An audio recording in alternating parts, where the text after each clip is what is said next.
Oke, kita mulai hukum acara pidana 3. Tolong host materinya.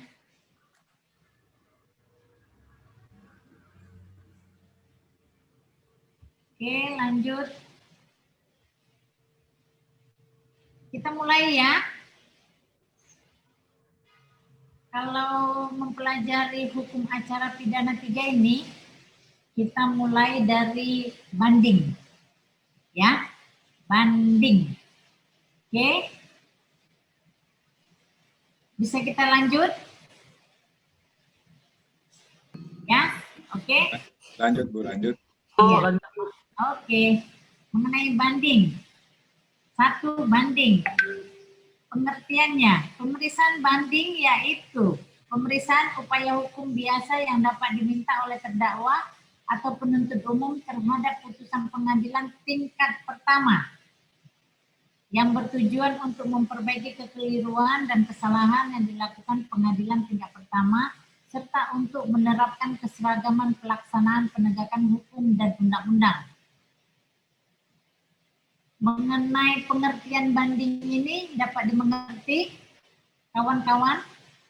Kita belum rekan ya, jadi saya manggilnya kawan-kawan ya. Karena kalau saya manggil adik, ada yang sebaya saya lihat. Kalau saya manggil abang, nanti yang di atas saya nanti merasa ketuaan. Jadi saya manggilnya kawan-kawan aja bagaimana? Sepakat? Sepakat Bu. Sepakat Bu. Sepakat. Boleh Bu. Iya, biar agak akrab ya, jadi panggil kawan aja ya. Mengenai pengertian banding, sudah paham ini? Ada yang mau bertanya?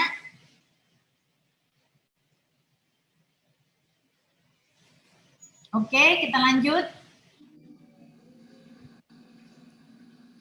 Oke, kita lanjut ya.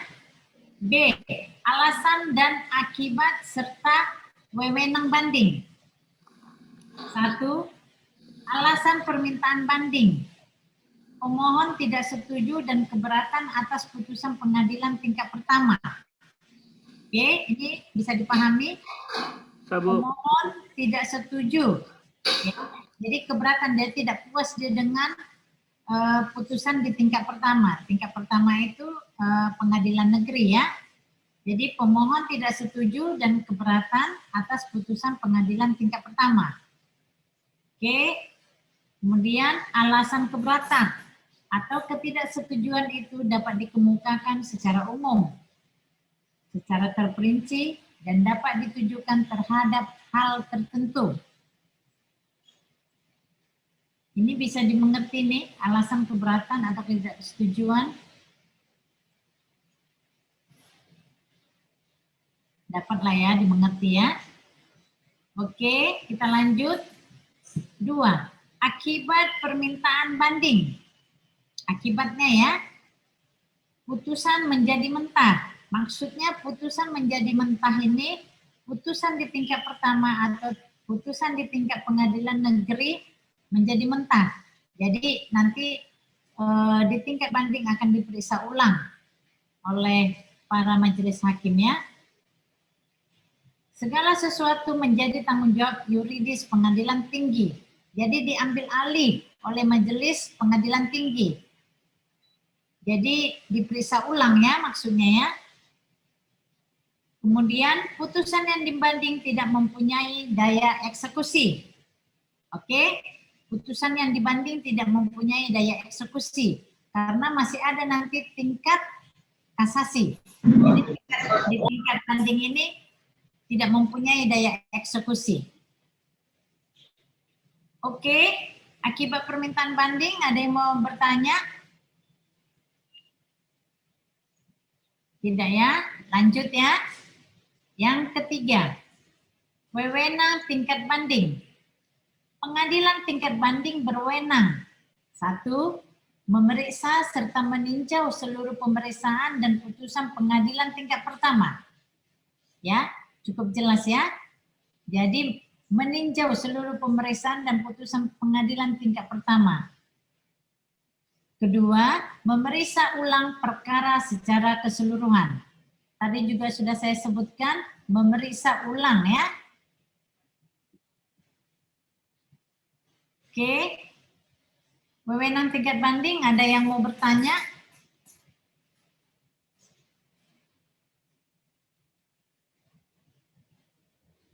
Ini tidak bertanya maksudnya udah mengerti apa ngantuk ya? Jam segini memang jam ngantuk ini. Ada, Bu. Pidana. Apa yang mau ditanya? Pemeriksaan di tingkat banding kan disebut jurisfaksi, Bu. Ya, Yang diperiksakan fakta. ya, Sementara yang dikirim ke tingkat banding dari pengadilan tingkat pertama kan cuma berkas. ya. Tidak dilakukan lagi pemeriksaan saksi-saksi seperti keterangan ahli juga, yang diperiksakan cuma berkas. Jadi jurisfaksi yang dimaksud di sini apa yang diperiksa, Bu? Kalau cuman berkas saja yang diperiksa oleh majelis hakim di pengadilan tinggi. Terima kasih, Bu. Iya. Memang Chandra ini udah ini nih, udah connect nih, udah cocok ini, udah lulus nih nanti. Amin ya Chandra. Amin, Bu. Amin. Iya.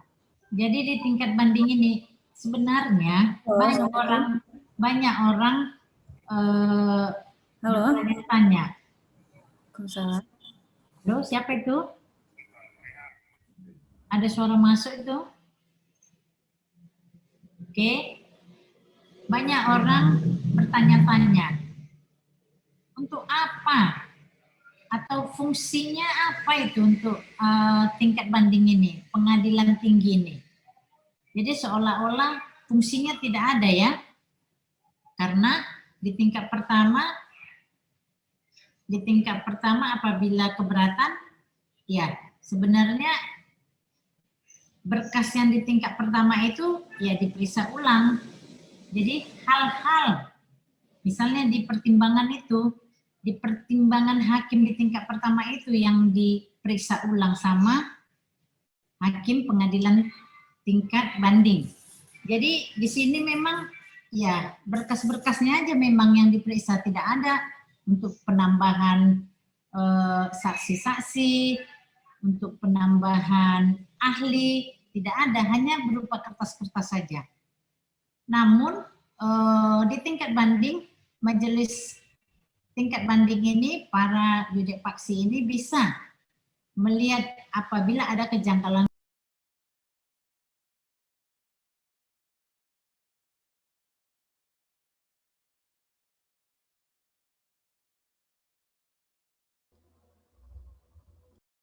Bu, mic-nya, Bu. Kok bisa ini ya? Pengaruh hujan kali ini ya, bisa terpencet pula. Kepencet tadi, Bu, kepencet. Kepencet dia. Oke. Jadi pertimbangan-pertimbangan di tingkat pertama itu diperiksa kembali sama hakim-hakim tingkat banding. Jadi tingkat banding ini berwenang untuk memeriksa ulang hal-hal yang dirasa ada kejanggalan di tingkat pertama. Hanya itu aja kalau tingkat banding. Jadi tidak ada nanti masuk lagi bukti-bukti, ada lagi saksi-saksi atau ahli, itu tidak ada di tingkat banding ya. Oke. Dapat dimengerti ya, Chandra? Dapat, Bu. Oke, kita lanjut ya. C, putusan yang dapat dan tidak dapat dibanding. Nah, ini ya. 1. Putusan akhir pengadilan tingkat pertama yang dapat dibanding. Oke, yang dapat dibanding ini putusan pemidanaan. Ini kita kan cerita ini acara pidana ya. Jadi putusan pemidanaan. Kemudian putusan yang menyatakan dakwaan tidak dapat diterima karena dakwaan diajukan terhadap orang yang bukan pelaku tindak pidana. Dakwaan diajukan setelah lewat waktu dan lain-lain. Kemudian putusan yang menyatakan dakwaan batal demi hukum karena tidak memenuhi ketentuan pasal 143 ayat 2 huruf B KUHP. Nanti bisa kawan-kawan buka ini ya, pasal 143.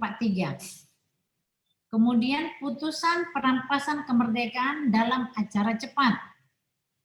Kemudian putusan pra-peradilan terhadap penghentian penyidikan atau penghentian penuntutan.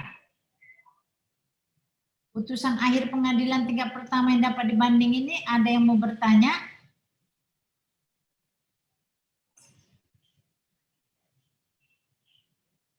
Nampaknya jelas ya?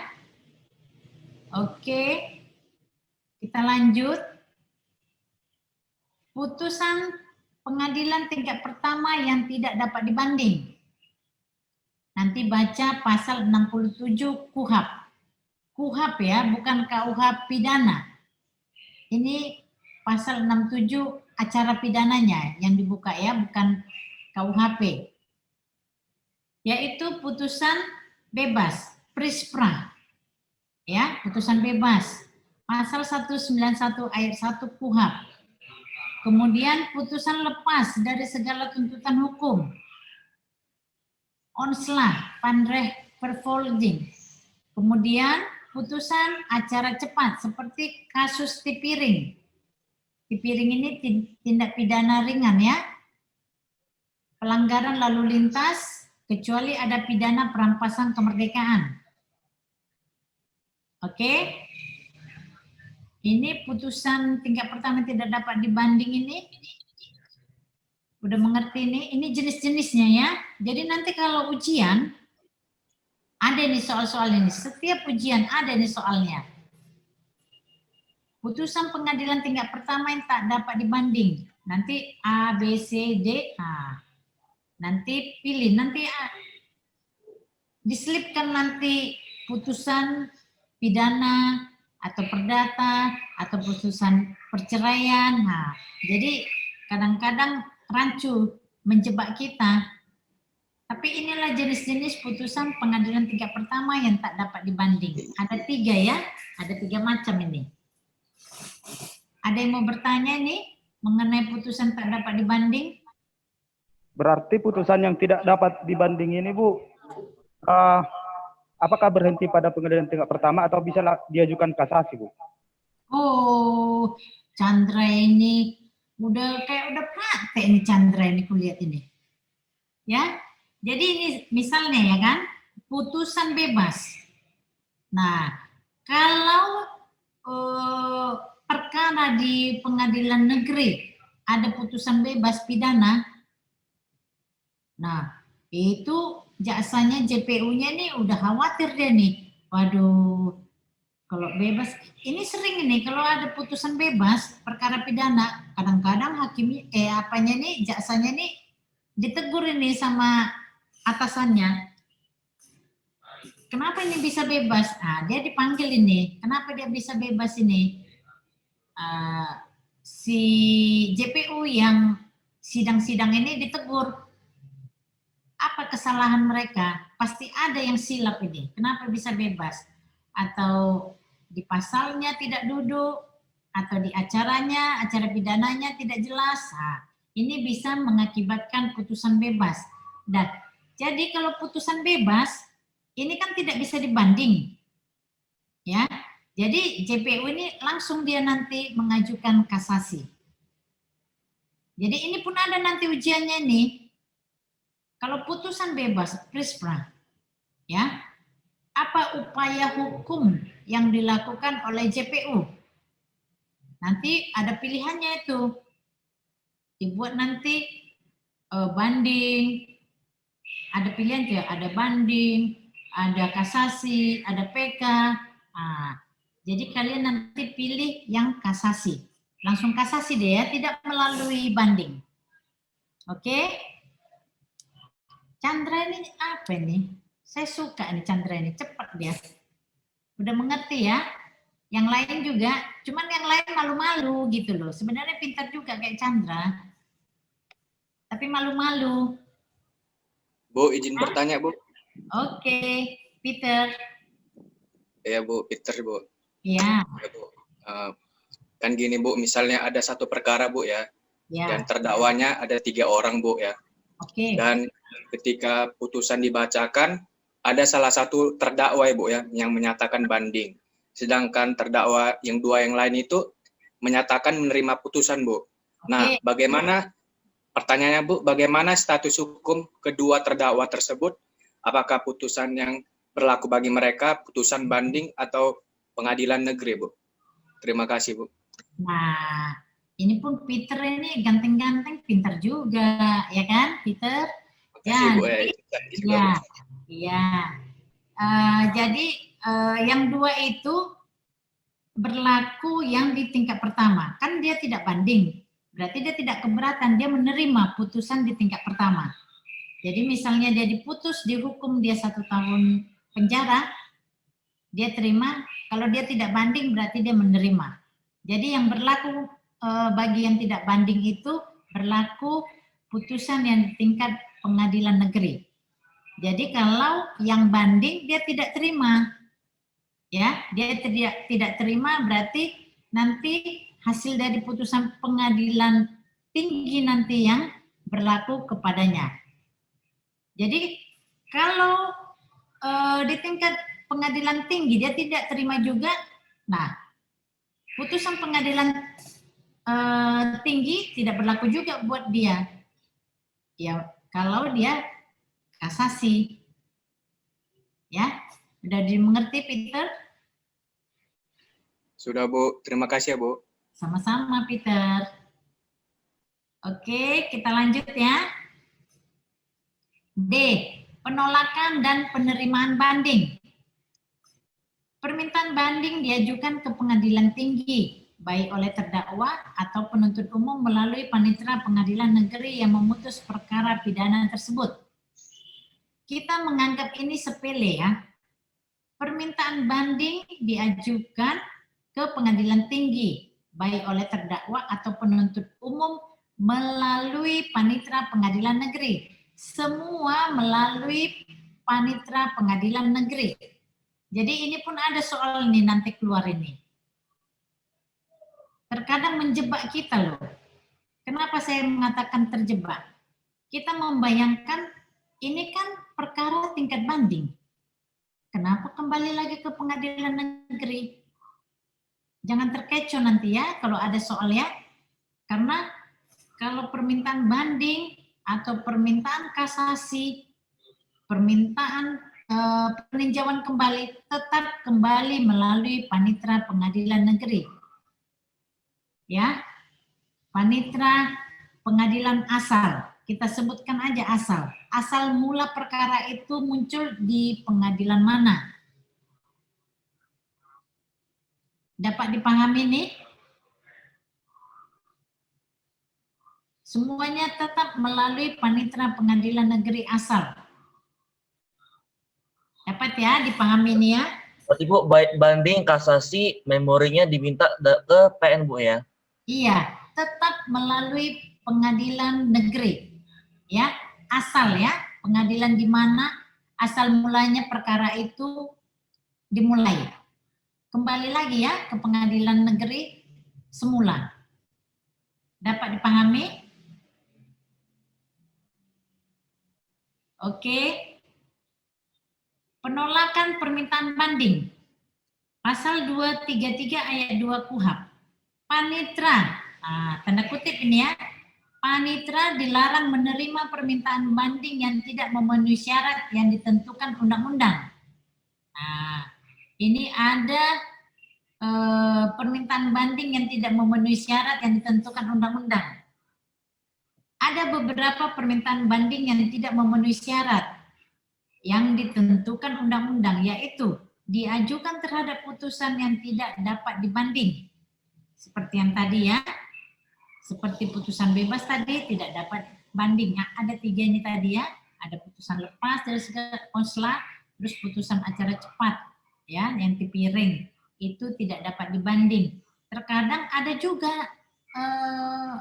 ya kita tidak usah menyebutkan nama, rekan-rekan ini ada juga dibilang tidak mengerti, ya seharusnya dia mengerti ya.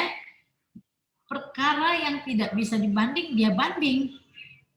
Nah, ini panitera dilarang menerima permintaan banding yang tidak memenuhi syarat yang ditentukan oleh undang-undang. Namun, dalam prakteknya panitera ini ya manusia biasa juga, sering juga silap. Ya, silap dia. Nah, kita bilang silap juga, bisa juga tanda kutip. Jadi di prakteknya nih, ya sulit kita untuk protes mengenai teorinya kan tidak boleh panitera ini. Jadi kita sebagai lawyer harus pintar berargumentasi dan berdialog dengan orang pengadilan. Jadi ini yang tidak memenuhi syarat yang ditentukan undang-undang yaitu 1, diajukan terhadap putusan yang tidak dapat dibanding. Yang 3 tadi ya. Yang kedua, permintaan banding diajukan setelah tenggang waktu yang ditentukan undang-undang berakhir. Pasal 233 ayat 2 KUHP. Ini maksudnya sudah lewat waktu. Diberikan waktu 7 hari. Nah, hari ke-8 dia banding. Nah, itu nggak boleh ya. Jadi dihitung. Jadi misalnya putusannya tanggal 2 Februari misalnya. Dihitung 7 hari itu dari tanggal 2 ya. 2, 3, 4, 5, 6, 7. Walaupun di antara 7 itu ada hari tidak kerja, hari Sabtu, hari Minggu, itu tetap dihitung. Jangan dihitung hanya jam kerja. Jam libur atau merah itu tetap dihitung. Jadi jangan kita anggap enteng dengan masalah tenggang waktu. Jangan kita terlena, kasihan nanti klien kita. Tidak ada upaya hukumnya lagi. Kalau kita silap, lewat dia tenggang waktunya, tidak ada lagi upaya hukum lain. Waduh, kasihan kan klien kita. Kita pun sebagai lawyer dianggap tidak profesional. Dianggap kita main-main untuk mendampingi perkara klien. Nah, itu nanti merusak citra kita ya. Merusak citra kita sebagai advokat. Wah, masalah tenggang waktu aja pengacaranya nggak tahu. Jadi kalau kita nanti kawan-kawan sudah menjadi advokat, masalah tenggang waktu ini pun hati-hati ya. Kalau di pidana ini 7 hari. Kalau di perdata 14 hari. Ya, itu perbedaannya. Oke, lanjut host.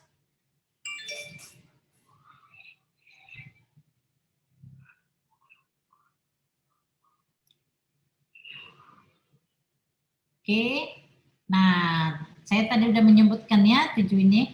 Tenggang waktu mengajukan permintaan banding. Nah, ini harus diingat ya. Kalau di pidana itu 7 hari ya dalam tingkat banding. Dalam waktu 7 hari sesudah putusan dijatuhkan. Nah, ini sering kita terkecoh. Dalam waktu 7 hari sesudah putusan ya dijatuhkan atau dalam waktu 7 hari setelah putusan diberitahukan kepada terdakwa yang tidak hadir pada saat putusan dijatuhkan. Ada yang mau bertanya ini? Ini agak unik nih. Seharusnya ada yang bertanya ini mengenai tenggang waktu. Ada yang mau bertanya? Kalau tidak ada yang bertanya, saya jelaskan lagi ya. Belum bisa saya lanjut. Ya, dalam waktu 7 hari sesudah putusan dijatuhkan. Ya, sesudah putusan dijatuhkan. Ini maksudnya sesudah putusan dijatuhkan, misalnya putusan hari Senin. Hari Senin. Sesudah putusan dijatuhkan, kita sebaiknya sebagai pengacara, sebagai lawyer, kita menghitungnya saat putusan itu dibacakan. Jadi kita memulai menghitung sejak hari Senin itu juga. Ya, jangan sekali-sekali kita menghitungnya setelah 1 hari setelah putusan. Jangan ya, itu sangat beresiko tinggi. Kenapa? Dalam prakteknya kita sering bertengkar dengan orang pengadilan. Ya, bertengkar dengan orang pengadilan, berselisih, ya, berselisih paham, ya, bukan berselisih paha ya, berselisih paham. Jadi kita tetap menghitung 7 harinya, hari Senin putusan kita hitung mulai hari Senin juga, ya.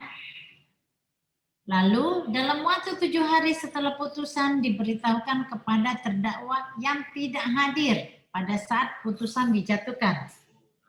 Nah, ini dalam waktu 7 hari setelah putusan diberitahukan kepada terdakwa yang tidak hadir. Dia kan tidak hadir.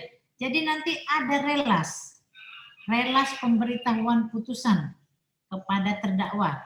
Nah, dihitung nanti sejak dia menandatangani atau diberitahukan kepada si terdakwa itu, dihitung sejak tanggal dia menandatangani pemberitahuan putusan itu. Ada namanya relas putusan ya.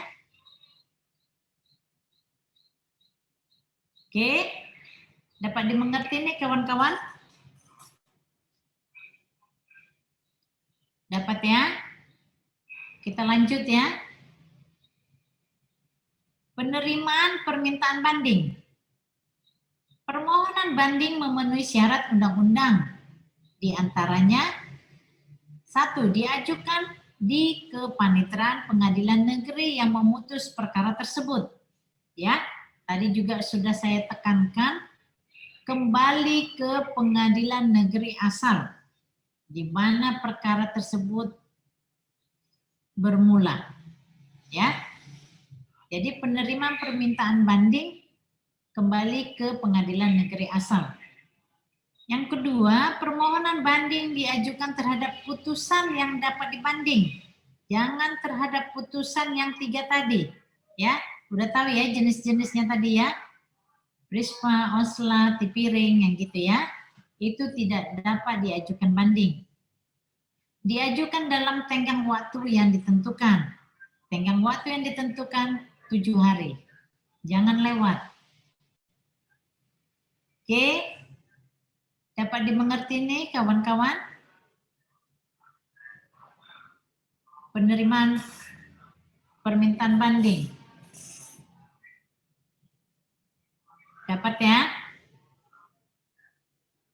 Oke, kita lanjut. Tata cara penerimaan permohonan banding. Nah, ini dia, tata cara penerimaan permohonan banding.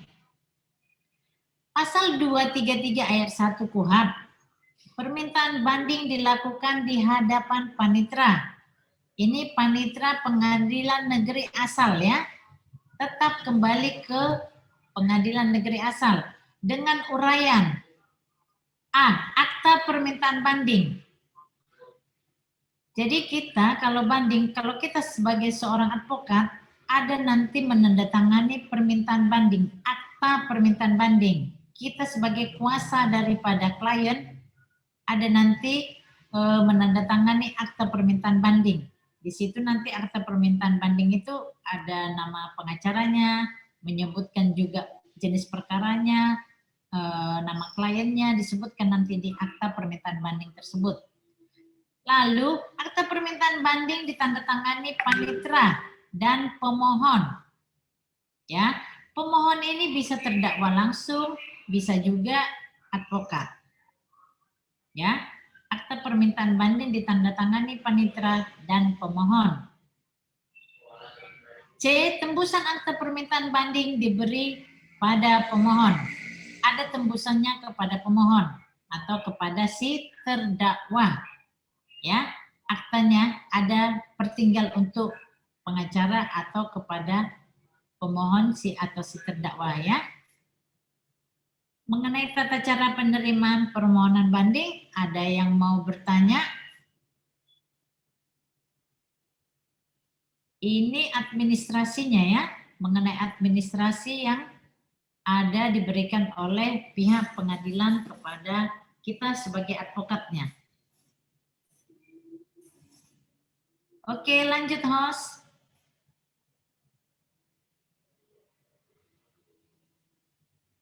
Permintaan banding wajib diberitahukan kepada pihak lawan.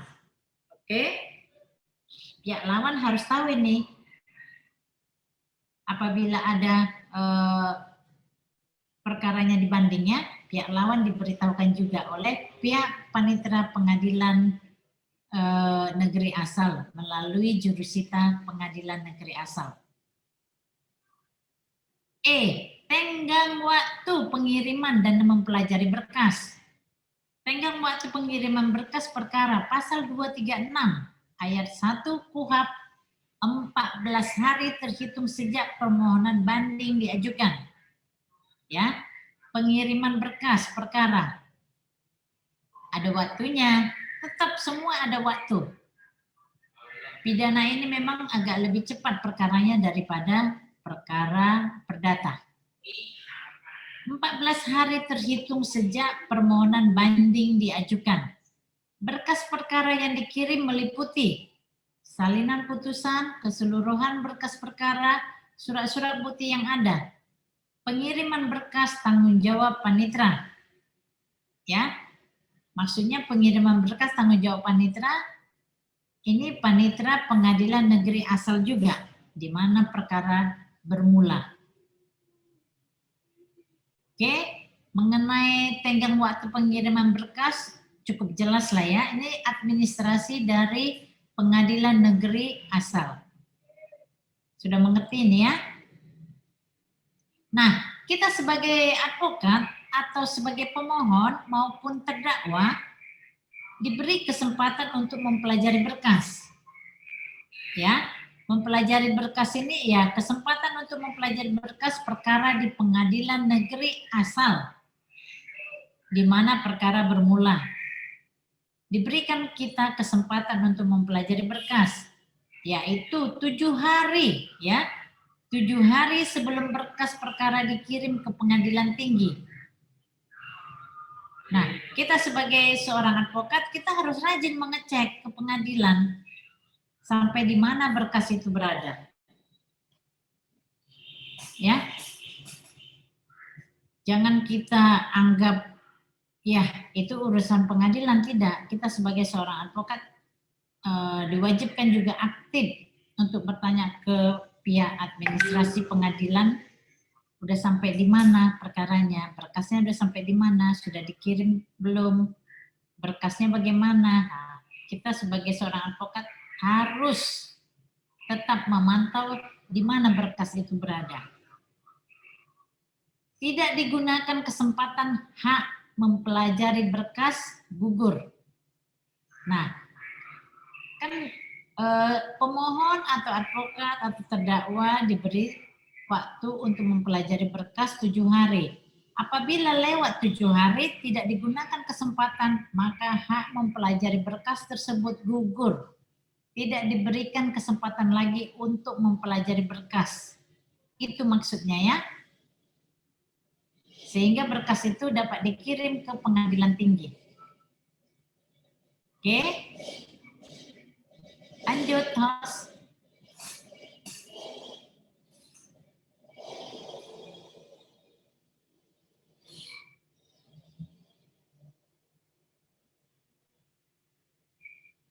Kesempatan mempelajari berkas di pengadilan tinggi.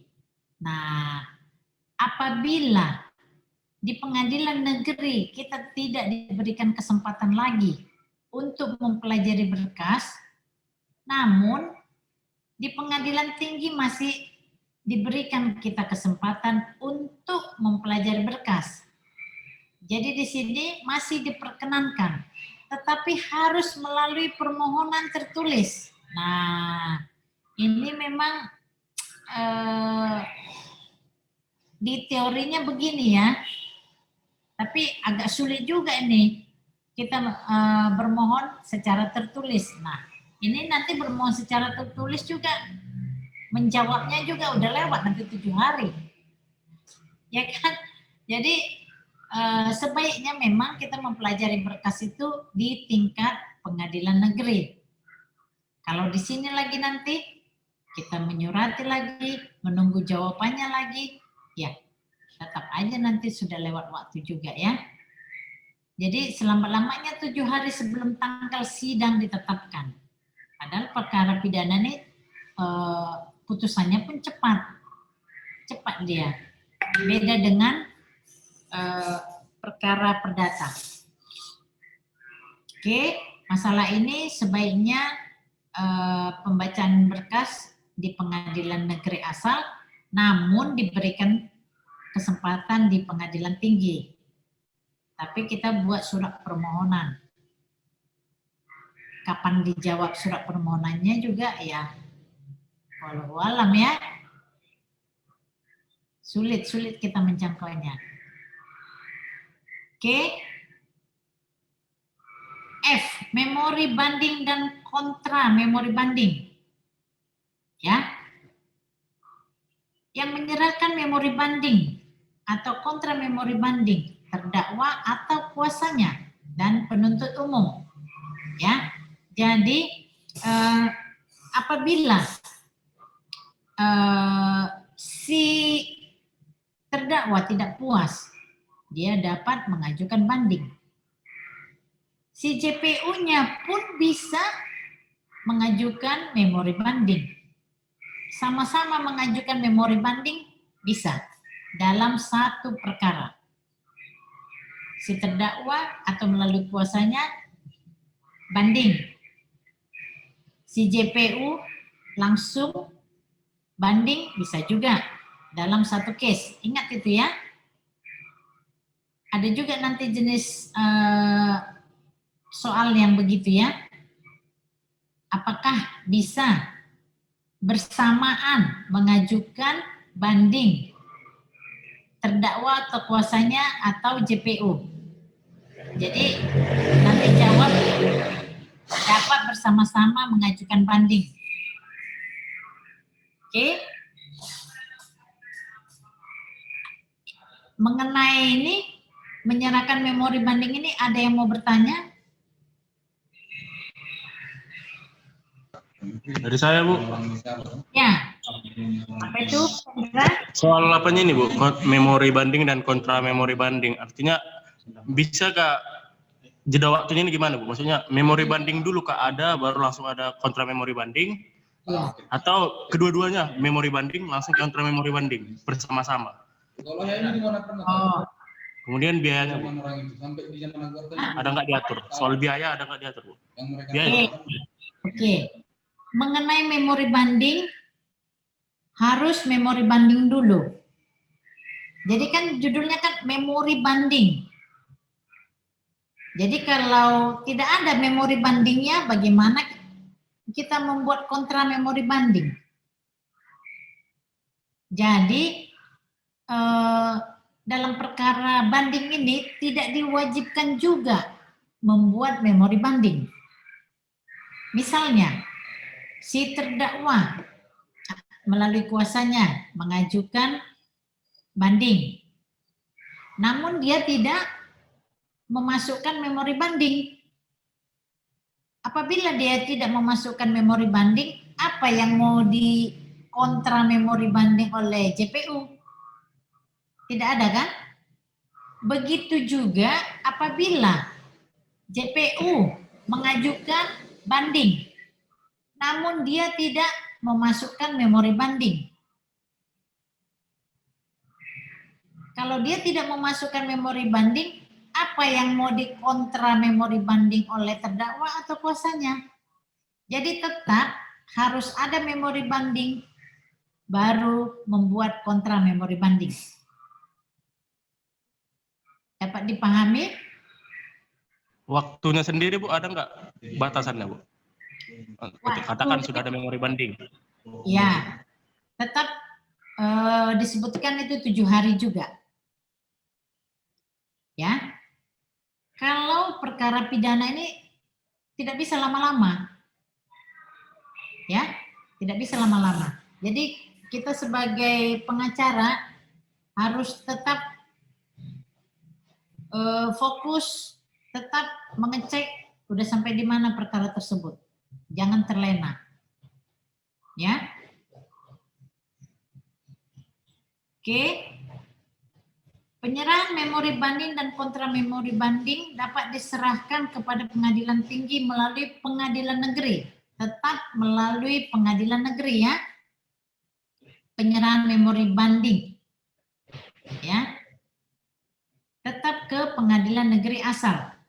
Penyerahan memori banding dan kontra memori banding masih dapat. Ya, masih dapat diserahkan ke pengadilan tinggi selama pengadilan tinggi belum melakukan pemeriksaan perkara. Ya. Terkadang kita mau juga terlambat kita menyerahkan memori banding itu. Wah, kalau udah dikirim berkasnya ke pengadilan tinggi, cepat-cepat kita tancap gas kita ke pengadilan tinggi untuk memasukkan memori banding tersebut, masih diberikan kesempatan. Namun belum ini di pengadilan tinggi belum melakukan pemeriksaan perkara ya. Kalau sudah dilakukan pemeriksaan perkara, memori banding kita nggak bisa lagi masuk. Jadi kita memang harus, kalau lawyer itu memang harus cekatan gitu loh. Tidak bisa bersifat diam, menunggu, tidak bisa. Harus cek dan recheck. Jadi perkara itu sudah sampai di mana, harus cepat-cepat kita. Nanti malu kita kalau klien kita tahu terlambat kita memasukkan memori banding. Namun kalau perkara memori banding di tingkat pengadilan tinggi ini, baik perkara pidana maupun perkara perdata, tidak diwajibkan juga memasukkan memori banding. Namun sebaiknya ya kita masukkanlah memori bandingnya, biar nampak banyak kerjaan kita ya kan. Kan kerjaan pengacara itu. Jadi kalau kita tidak memasukkan memori banding, ya tidak apa-apa juga. Namun ya sebaiknya dimasukkan memori bandingnya. Kalau terlambat di tingkat pertama, bisa dimasukkan ke tingkat kedua, yaitu tingkat pengadilan tinggi. Oke, dapat dipaham, Hendra?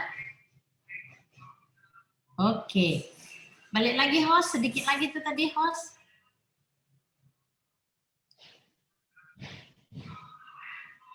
Penerimaan banding tidak digantungkan atas ada atau tidak memori banding. Nah, kan saya tadi sudah menyebutnya kan, penerimaan banding tidak digantungkan atas ada atau tidak memori banding. Tidak ada pun memori banding tetap diputus. Jadi tidak diwajibkan, tidak wajib ada memori banding, akte memori banding, ya.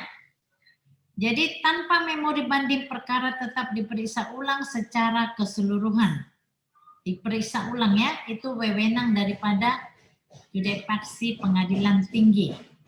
Memori banding dan kontra memori banding saling diberitahu kepada pihak yang lain, saling ya. Tetap para pihak mengetahui ada banding, memori bandingnya ada atau kontra memori bandingnya ada, diberitahukan kepada pihak yang lain. Pengiriman berkas perkara dan pemeriksaan tingkat banding tidak digantungkan kepada memori banding. Oke, dapat dipahami nih? Tidak digantungkan kepada memori banding. Tidak ada pun memori bandingnya, tetap akan diperiksa dan diputus oleh tingkat banding. Ya, jadi tidak diwajibkan untuk memasukkan memori banding di tingkat banding. Beda nanti kalau di tingkat kasasi itu wajib terdakwa melalui kuasanya atau JPU wajib dia memasukkan memori kasasi, itu nanti di kasasi. Dan surat kuasa pun tetap nanti surat kuasa baru kalau di tingkat kasasi. Kalau di tingkat banding pakai surat kuasa yang di tingkat pengadilan negeri tingkat pertama itu bisa dipakai kepada pemeriksaan di tingkat banding. Oke? Paham ini kawan-kawan? masih banyak waktu kita. Paham ya? Ya Bu, paham Bu. Oke, Paham, Bu. ya. Lanjut, host.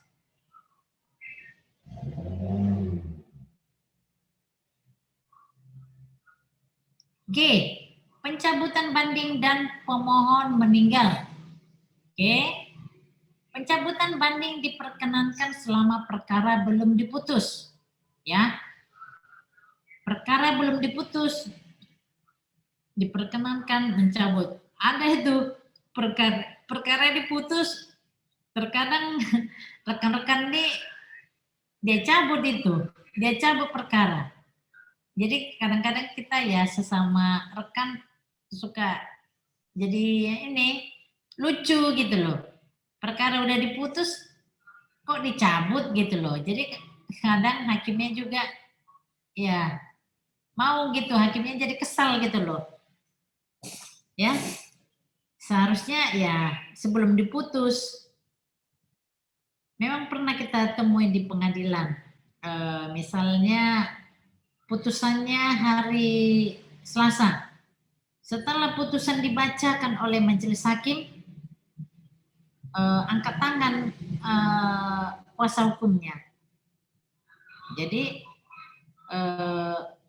majelis hakimnya bertanya, ada yang mau disampaikan kuasa hukum?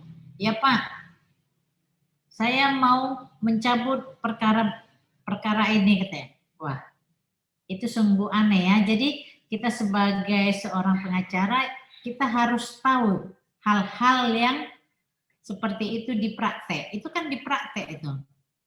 Memang sebaiknya banyak belajar di praktek. Terkadang di teori dan di praktek itu agak beda ya. Jadi kita kalau misalnya perkaranya sudah diputus, jangan sekali-sekali mencabut perkara itu. Ya.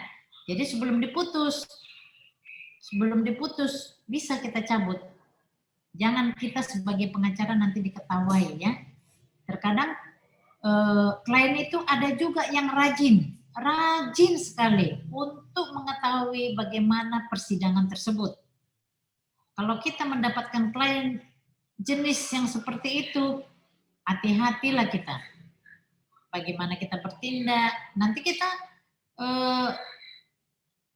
berbicara atau ngobrol dengan pengacara lawan aja, kalau dia melihat itu dia tidak suka.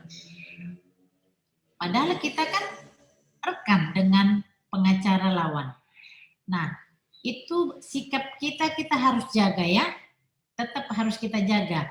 Jangan kita menganggap enteng, ngertinya itu klien saya, jangan begitu.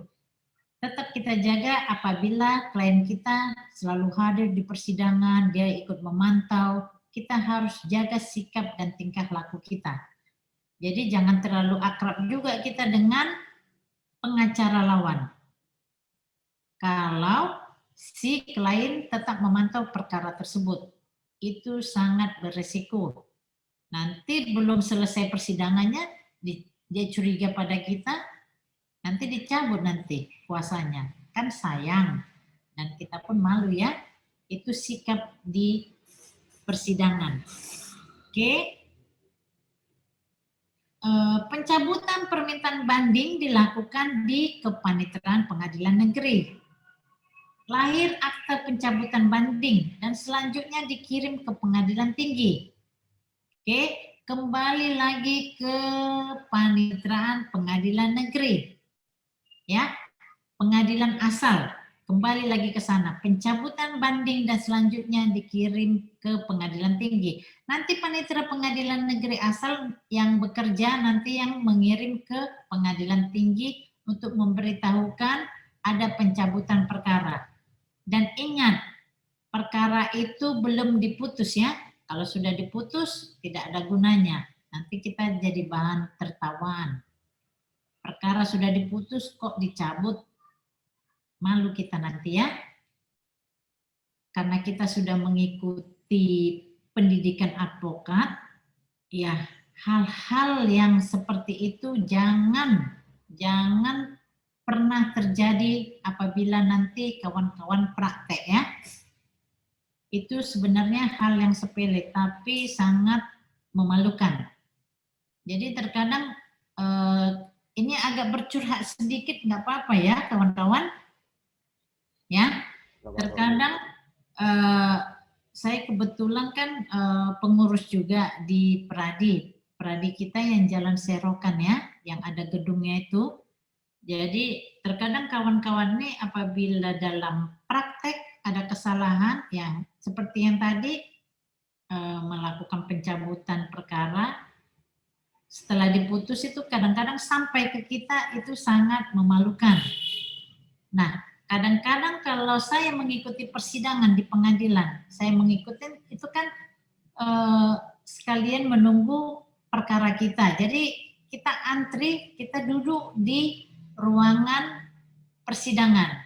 Jadi kadang-kadang kita melihat rekan-rekan kita bersidang.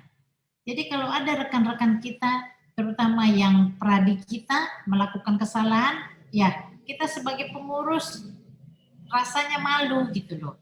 Malu sekali, seolah-olah kita tidak memberikan pendidikan yang benar gitu. Jadi kadang-kadang ya kita sebagai pengurus di Pradi mengharapkan pendidikan advokat ini benar-benar dilaksanakan dengan baik dan benar. Supaya kita pun tidak malu, sesama kita tidak malu ya. Itu curhatan saya sedikit ya. Itu masih sedikit itu kawan-kawan. Nanti banyak lagi curhatan saya. Oke, balik lagi host yang tadi. Ada yang mau ditanyakan ini? Oh, ini ada lagi. Pemohon banding in person meninggal dunia, gugur perkaranya, ya. Kalau perkara pidana, ya, in person meninggal dunia, perkaranya gugur, ya. Beda dengan perdata. Apabila in personnya meninggal, ada ahli warisnya, bisa diteruskan oleh ahli waris. Ya, itu perbedaannya perkara pidana dan perkara perdata. Kalau perkara banding in person meninggal dunia, gugur perkaranya. Oke, mengenai ini, pencabutan banding dan pemohon meninggal sudah dapat dipahami ya, kawan-kawan.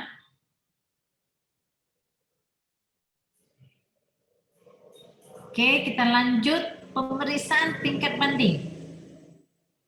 Pemeriksaan sekurang-kurangnya 3 orang hakim. Ya, 3 orang hakim. Pemeriksaan berdasarkan berkas perkara.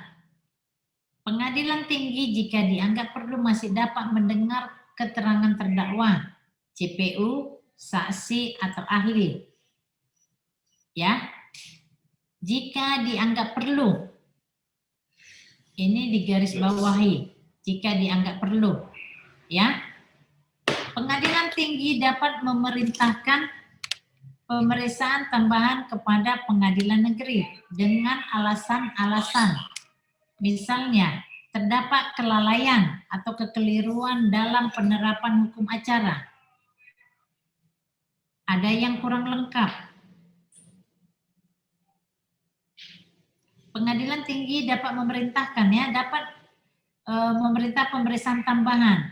Tapi ini di prakteknya ini sangat jarang lah. Ya, tidak seaktif inilah. Saya sudah berpuluh-puluh tahun berpraktek, belum pernah pula orang pengadilan tinggi meminta untuk memerintahkan pemeriksaan tambahan kepada pengadilan negeri. Belum pernah saya. Ya, ini kesannya kan pengadilan, majelis pengadilan tinggi ini aktif ya, aktif sekali untuk memeriksa perkara tersebut. Ya, dia merasa ada yang kurang nih, ada yang janggal ini apa. Tapi di prakteknya saya sudah berpuluh tahun belum pernah menemukan pengadilan tinggi ini atau majelis hakim pengadilan tinggi ini seaktif yang kita pelajari ini. Tapi Tapi nggak tahu ya kalau rekan-rekan yang lain ada begini. Oke. Lanjut, host.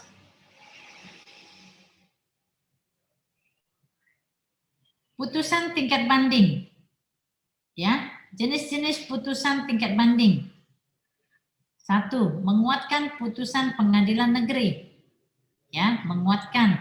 Berarti ini menguatkan putusan pengadilan yang asal, putusan pengadilan negeri itu sama bunyinya, sama jenisnya, isinya dengan putusan tingkat banding.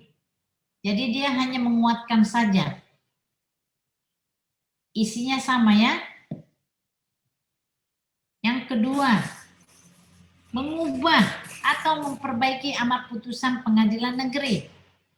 Mengubah, maksudnya ini mengubah. Misalnya, si terdakwa dihukum 1 tahun penjara.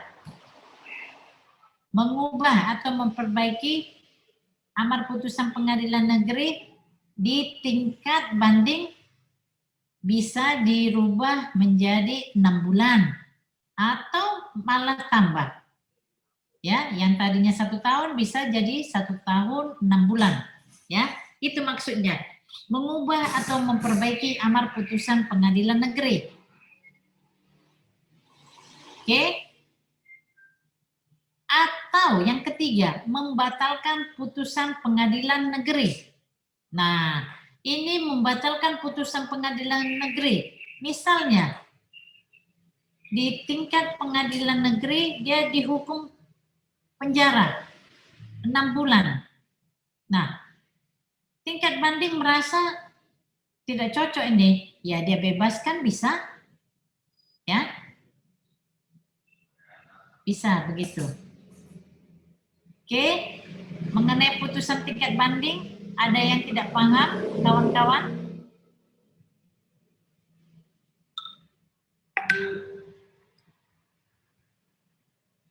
Udah paham semua? Paham ya? Kamu. Oke, kita lanjut. J. Pengiriman salinan putusan dan berkas perkara. Ya. Pengadilan tinggi mengirimkan salinan putusan dan berkas perkara ke pengadilan negeri. Tetap salinan putusan dan berkas perkara ke pengadilan negeri. Pengadilan negeri asal ya. Saya menyebutkan asal agar kawan-kawan mengerti asal itu perkara itu bermulanya di mana. Pengadilan negeri mana. Misalnya pengadilan negeri Medan. Jadi kembali ke pengadilan asal. Berkas perkara meliputi BAP penyidik. Ya, BAP penyidik. Ini kan BAP penyidik ini dari kepolisian. Jadi ada berkasnya. BAP penyidik, terus BAP di sidang PN. Lalu semua surat yang timbul di sidang PN. Lalu putusan PN. Putusan PT diberitahu kepada para pihak oleh panitera pengadilan.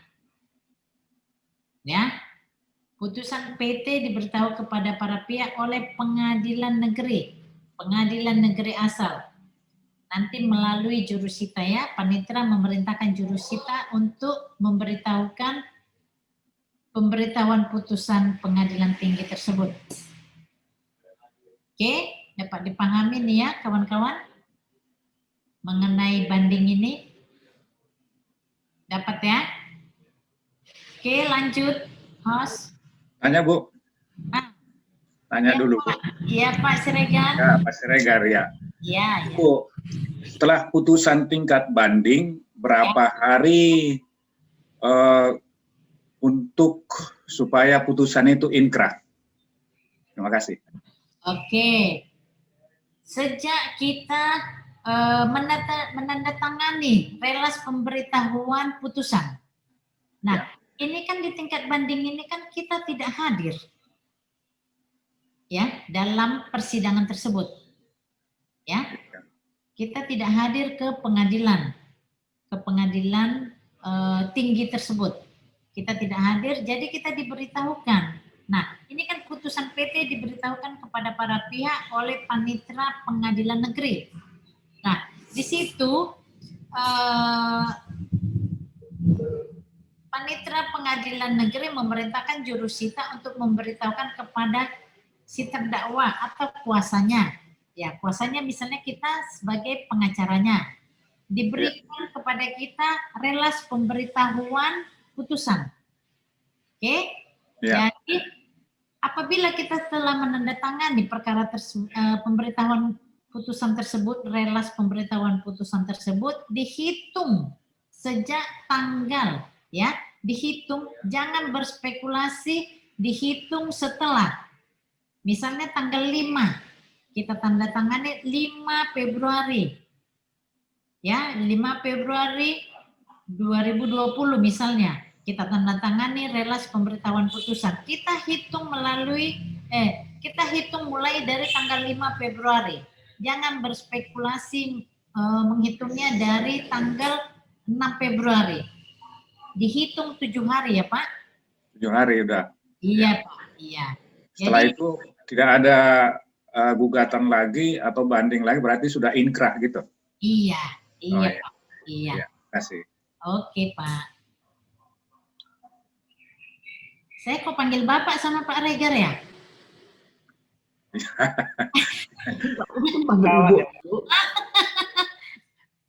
Padahal kita tadi komitnya manggilnya kawan ya. Aduh, ini gimana Ibu Mari-Mari ini ya? Oke, kita lanjut ke kasasi. Ya. Tujuan kasasi. Koreksi terhadap kesalahan putusan pengadilan bawahan.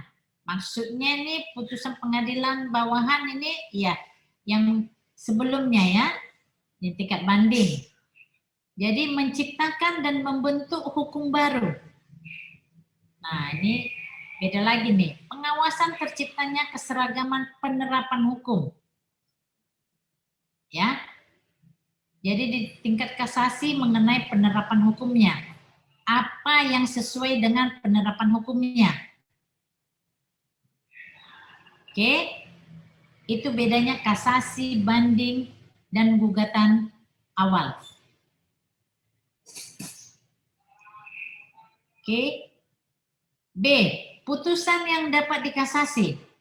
Pada pokoknya, putusan yang dapat dikasasi yakni 1. Terhadap semua putusan PN dalam tingkat pertama dan tingkat banding.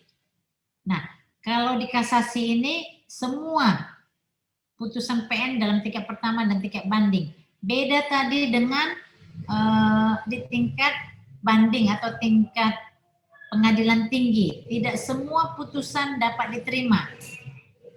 Yang tidak dapat diterima yang 3 jenis tadi ya. Kawan-kawan harus ingat itu. Ini nanti berkas apanya nih kawan-kawan dapat ya. Berkas pelajaran kita ini nanti dapat kan? Dapat Bu. Ada. Iya. Mudah-mudahan dapat Bu. Mudah-mudahan. Ya. Nah, nggak boleh mudah-mudahan, memang harus dapat, ya kan? Dapat. Iya, iya. Oke. Jadi putusan yang dapat dikasasi, pada pokoknya putusan yang dapat dikasasi ya ini terhadap semua putusan PN dalam tingkat pertama dan tingkat banding. Kedua, terhadap putusan bebas. Dapat dikasasi ya, bebas seperti tadi, JPU. Apabila perkara di tingkat pengadilan negeri, lawannya, si terdakwa dibebaskan, dia langsung kasasi. Makanya ini poin keduanya disebutkan terhadap putusan bebas. Wajib langsung dia kasasi. Tidak melalui banding. Oke. Yang C. Tata cara permohonan kasasi. Permohonan diajukan kepada panitera dalam tenggang waktu 14 hari setelah putusan pengadilan yang dimintakan kasasi diberitahukan baik kepada terdakwa atau JPU. Yang berhak mengajukan permohonan kasasi yakni terdakwa atau ini penuntut umum maksudnya ya. Saya selalu sebutkan JPU ya, jaksa penuntut umum. Penuntut umum itu sama dengan jaksa. Pasal 244. Akta permohonan kasasi ditandatangani panitera dan pemohon kasasi. Akta ini nanti berasal dari panitera pengadilan negeri asal. Jangan lupa ya, tetap kembali ke asal. Akta itu administrasinya pengadilan negeri, tapi tetap ditandatangani oleh panitera dan pemohon kasasi. Pemohon kasasi ini bisa terdakwa atau melalui kuasanya ya. Tidak harus terdakwa. Namun jangan lupa, setiap kasasi melakukan kasasi wajib membuat surat kuasa baru. Ya, di kasasi ini juga wajib digarisbawahi mengajukan memori kasasi. Ya, kalau di tingkat kasasi semuanya wajib. Kuasa baru, memori kasasi juga wajib. Oke. Permintaan kasasi wajib diberitahukan kepada pihak lawan. Pasal 245 ayat 3. Ya, jangan lupa permohonan diajukan kepada panitera tenggang waktu kasasi 14 hari ya. Lanjut host.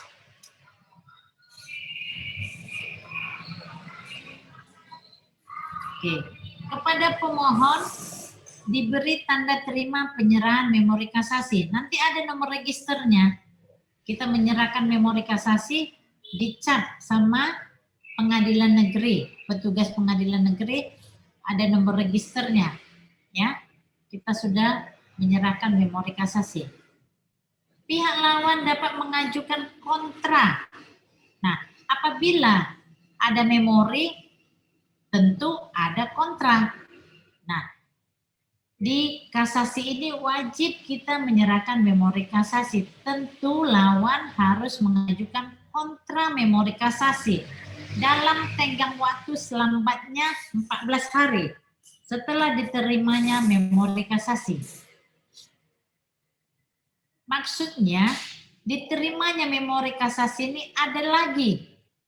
Sewaktu kita menerima memori kasasi, ada kita menandatangani penyerahan memori kasasi. Apabila kita menandatangani tanda terima memori kasasi, ada akte ya, relas ya, menerima memori kasasi. Apabila kita menandatanganinya itu dihitung sejak tanggal kita menandatangani relas pemberitahuan menerima memori kasasi tersebut 14 hari. Disitulah kita tenggang waktu untuk membuat kontra memori kasasi. Jangan lewat 14 hari.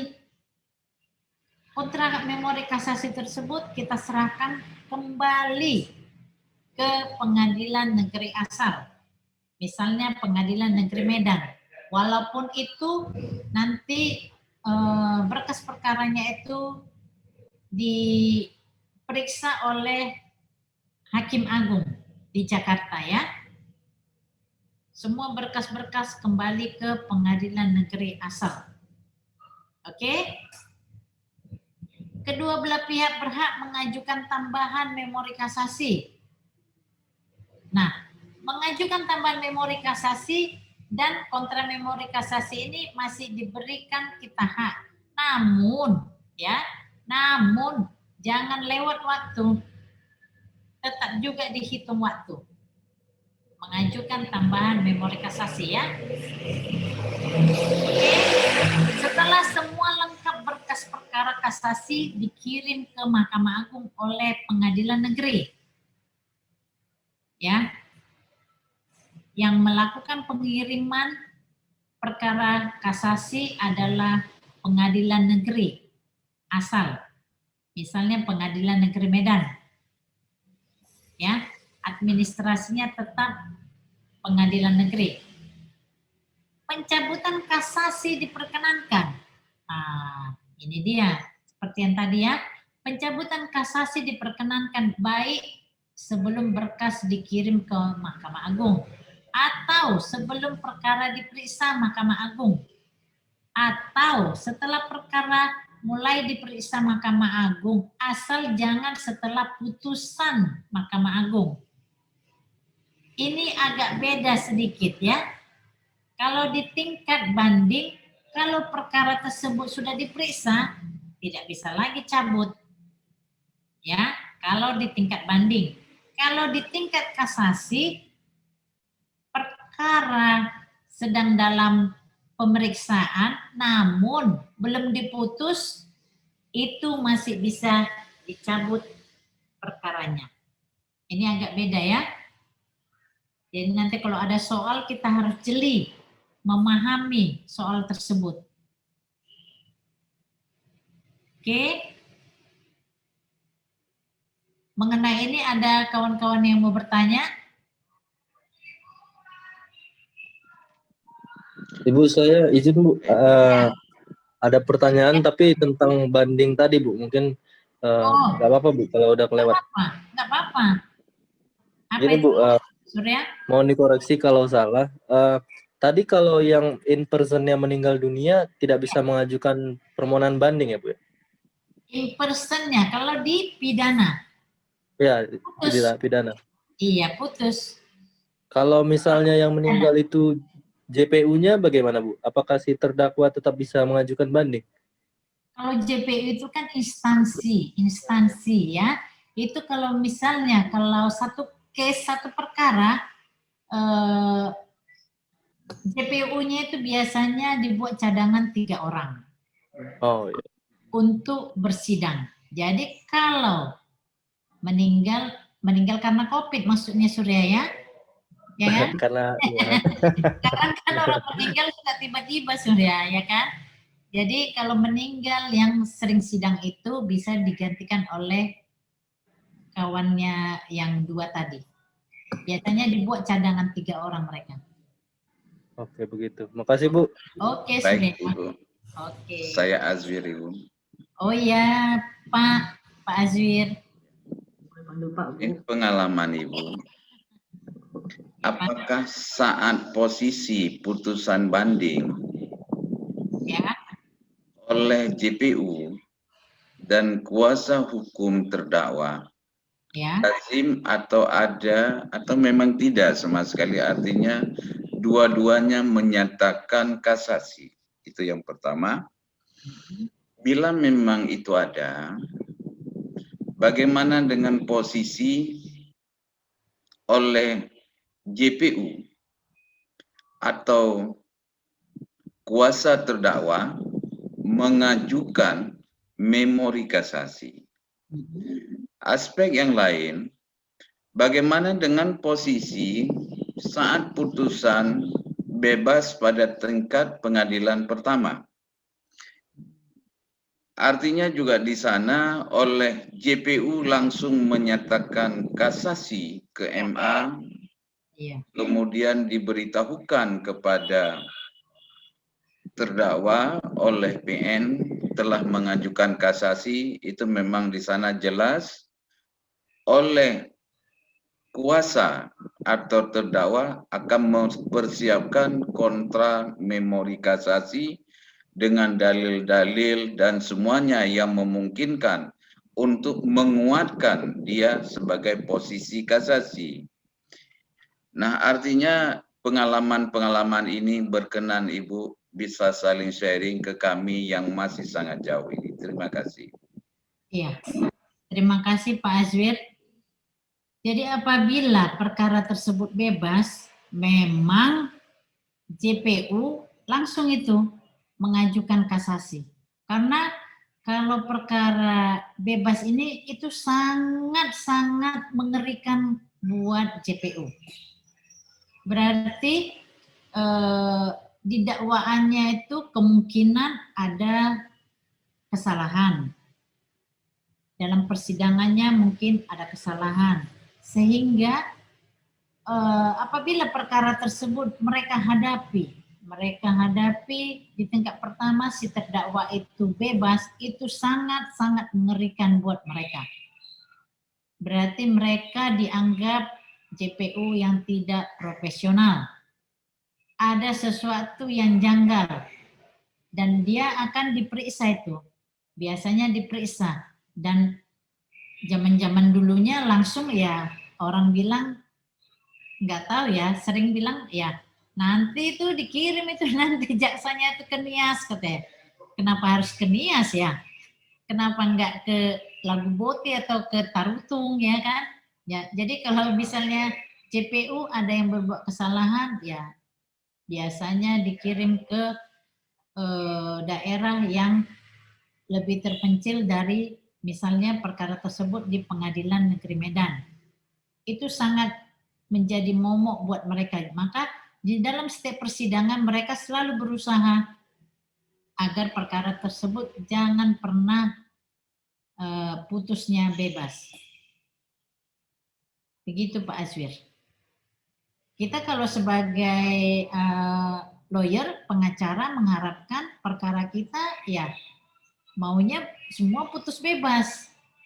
Jadi kita pun dianggap kita sudah melakukan keberhasilan yang sangat maksimal. Dan klien kita juga akan bangga kepada kita dan itu biasanya juga kita sebagai lawyer ya kalau mengalami perkara tersebut ada perkara kita bebas ya karena kita sebagai lawyer tidak boleh dilarang untuk melakukan reklame ya. Jadi hal-hal seperti perkara bebas ini kita masukkan aja ke koran ya, masukkan kita publikasikan, itu tidak dilarang, itu sangat bermanfaat buat kita. Jadi orang juga membaca atau sekarang juga di medsos juga sudah ada Instagram, ada Facebook ya. Itu kalau kita manfaatkan itu sangat baik dan berguna buat profesi kita. Itu sebenarnya sebagai iklan juga, namun tidak iklan secara langsung. Ya, kita kan dapat memberitahukan keberhasilan kita. Jadi kita expose itu di medsos, di koran, itu tidak dilarang, itu tidak melanggar kode etik. Dan itu sangat bermanfaat buat profesi kita untuk lebih dikenal orang. Jadi kalau kita dikenal orang mengenai keberhasilan kita sebagai seorang advokat memang sebaiknya yang dipublikasikan itu adalah mengenai keberhasilan. Jangan yang tidak keberhasilan kita publikasikan. Jadi kita harus tetap menjaga marwah kita. Jadi yang bagus-bagus saja untuk dipublikasikan, jangan yang aneh-aneh, karena kita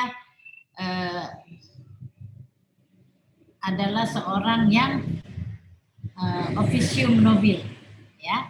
Jadi kita adalah yang terhormat juga. Jadi kita harus menjaga marwah dan martabat kita agar disenangi orang-orang dan mudah-mudahan klien kita pun banyak. Karena dari mulut ke mulut juga itu pemberitahuan keberhasilan itu akan sampai ke orang-orang lain.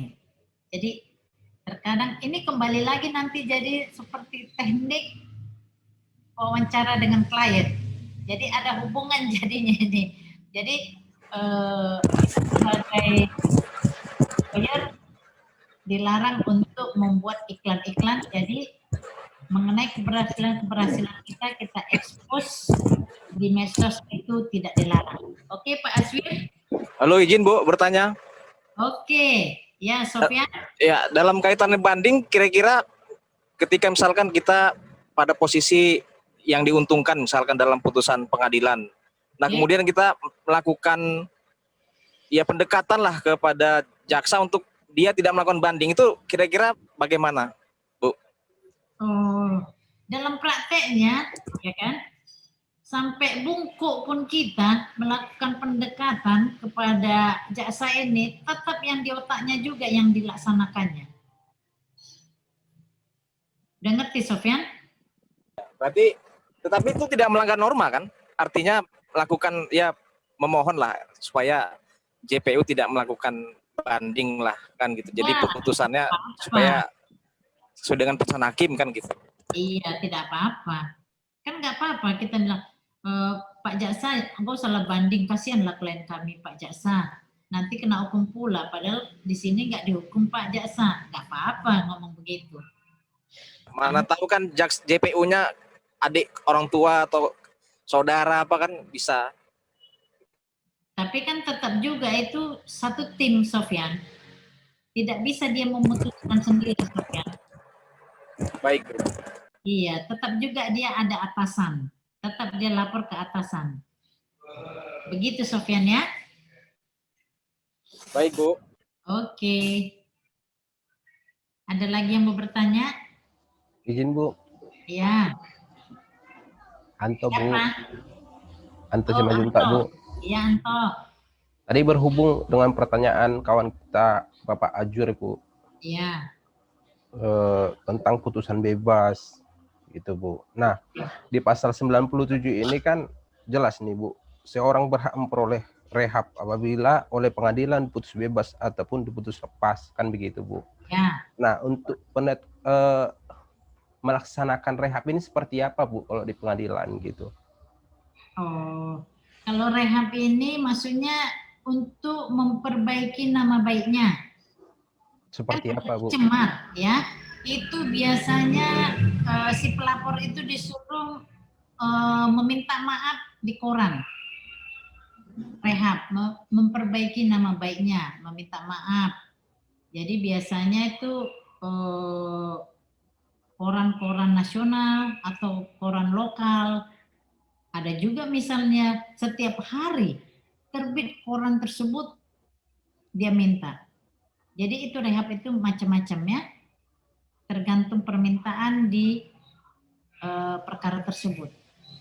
Rasanya nggak adil Bu, hanya rehab doang, karena kan ini badan yang dibatasin kan gitu Bu. Kalau lah seandainya ke polisi oknum lah Bu ya, oknum ataupun JPU-nya yang nakal nih kan gitu Bu. Nah, ada nggak pasal ataupun aturan yang menjerat mereka untuk mengganti rugi, karena nggak seimbang Bu, hanya untuk rehat-rehat doang kan, sementara kita ini di waktu ada, di uang pun ada, di segala macam lah, rasaku seperti itu Bu. Ada nggak pasal yang bisa sebagai kita lawyer lah untuk mengikat mereka, untuk menetapkan mereka untuk mengganti rugi gitu loh Bu, karena kalaupun kita memang ada sih ganti rugi di pra-peradilan. Di pra-peradilan ini kan kita nggak bisa lagi karena udah masuk pokok perkara gitu loh. Iya. Iya. Kalau masalah ganti rugi itu tidak ada, Dek. Karena ini berbicara kita mengenai pidana. Jadi kalau ganti rugi itu nanti ya gugat aja ke perdata. Tapi yang sinkron dengan perkara yang sedang dijalani. Yang kita gugat polisinya apa JPU-nya Bu? Bisa. Kalau polisinya ya prapit ya kan? Iya, cuman ini kan udah putusan gitu loh Bu. Kalau JPU kita paling keberatannya ke pengawasnya, menyurati pengawasnya. Itu dalam prakteknya sangat sulit. Sulit Bu ya? Iya. Karena nggak berimbang sih Bu. Kita ini kan udah ditahan begitu Bu. Iya, Jadi ini gitu. Kita kadang geram karena prinsip pidana ini Bu balas dendam gitu. Balas dendam yang prinsipnya. Cuman kalau kita bagi lawyer-lawyer muda ini bolehlah kita semangatnya. Bukan semangatnya. Niatnya itu yang musyawarah mufakat seperti Profesor Edi bilang gitu kan, restoratif justice lah gitu.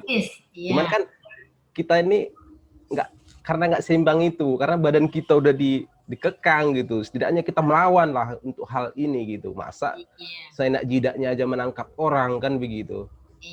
Tiba-tiba di pengadilan putusan bebas kan. Serasa main-main, ini badan lu Bu. Gitu. Namun dalam prakteknya, toh, ya kan, kita upaya hukum kita hanya ya menyurati ke pengawasnya, ya, ke pengawas misalnya jaksanya nakal, misalnya ada aja oknum-oknum, enggak semua ya, ada aja. Nah, namun ya upaya kita sebagai lawyer ya hanya menyurati ke pengawasnya aja, pengawas jaksa, pengawas kepolisian. Itu aja ya. Terkadang ya elus dada aja lantok. Nggak bisa berbuat banyak Bu ya. Nggak bisa berbuat banyak kita. Oke Bu, makasih banyak Ibu. Oke. Ada lagi yang mau bertanya?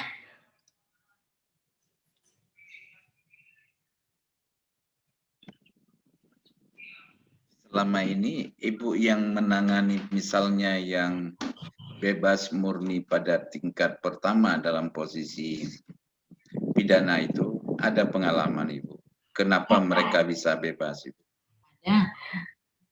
Itu saja Bu. Iya, ada Pak.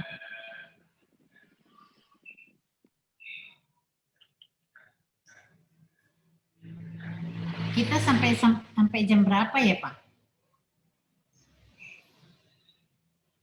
6:30 Bu. 6:30. Masih ada waktu kita ya? Masih ada waktu kita. Iya, iya.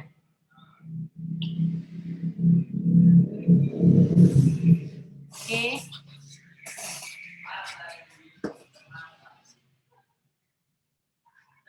Kita lanjut ya. Lanjut Bu. Oke. Dalil-dalil memori kasasi menganut jiwa pasal 253 ayat 1 KUHP. Ya. Sebelumnya dulu host. Ini alasan kasasi. Belum ya tadi ya? Alasan kasasi. Alasan kasasi menurut pasal 253 ayat 1 KUHP. Alasan untuk mengajukan kasasi terdiri dari 1. Apakah benar suatu peraturan hukum tidak diterapkan atau diterapkan tidak sebagaimana mestinya? Oke. Apakah benar cara mengadili tidak dilaksanakan menurut ketentuan undang-undang? Apakah benar pengadilan melampaui batas wewenangnya? Ya. Alasan untuk mengajukan kasasi. Ini yang 3 nih ya. Oke. Lanjut.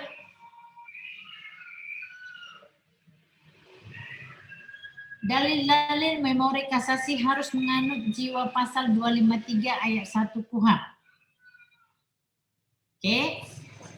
Oke. Putusan Mahkamah Agung. Tata cara pemeriksaan kasasi dilakukan oleh sekurang-kurangnya oleh 3 hakim. Sama dengan perkara di tingkat pertama tadi, 3 orang hakim. Ini sekurang-kurangnya ya. Di tingkat banding juga 3 orang, di tingkat kasasi juga 3 orang.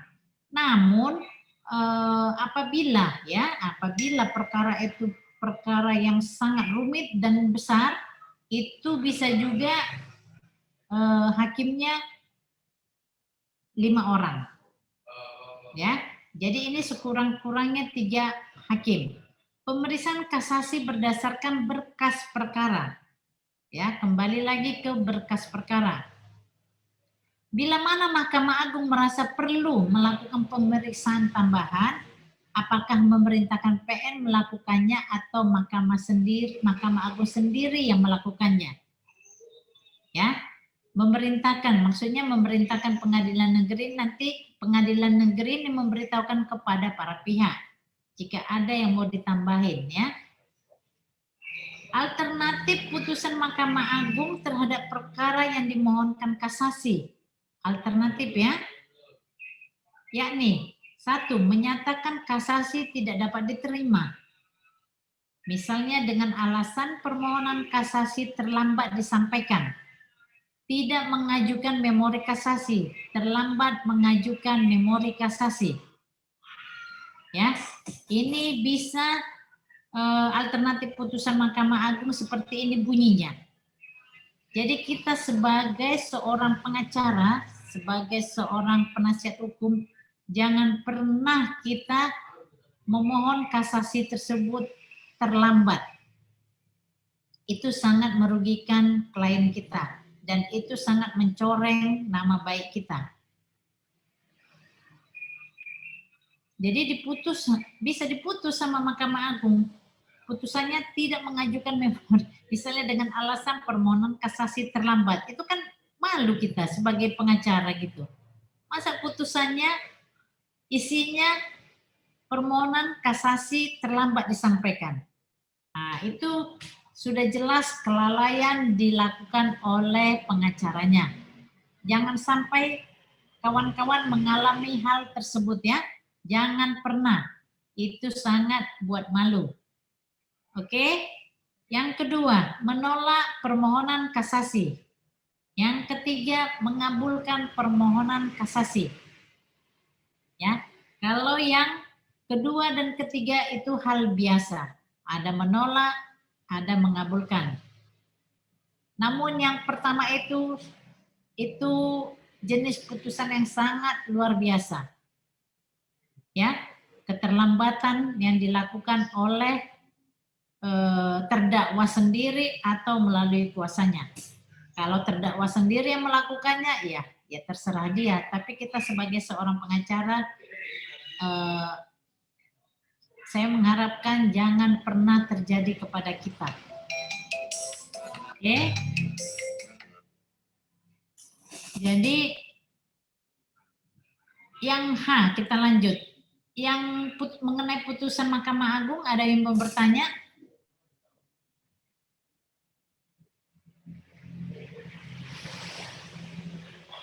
Oke, kita lanjut ya. Pemberitahuan putusan. Pemberitahuan putusan Mahkamah Agung. Putusan Mahkamah Agung dan berkas perkara dikirim ke Pengadilan Negeri. Kembali lagi ke Pengadilan Negeri ya. Jangan lupa ya kawan-kawan. Semua berkas kembali ke Pengadilan Negeri asal. Panitera mencatat isi putusan dalam register dan memberitahu kepada terdakwa dan JPU, dan setelah berkekuatan hukum tetap baru dieksekusi JPU. Ya. Kalau berkekuatan hukum tetap baru bisa dieksekusi. Kalau belum berkekuatan hukum tetap belum bisa JPU mengeksekusi. Oke, mengenai ini ada yang mau bertanya mengenai pemberitahuan putusan Mahkamah Agung?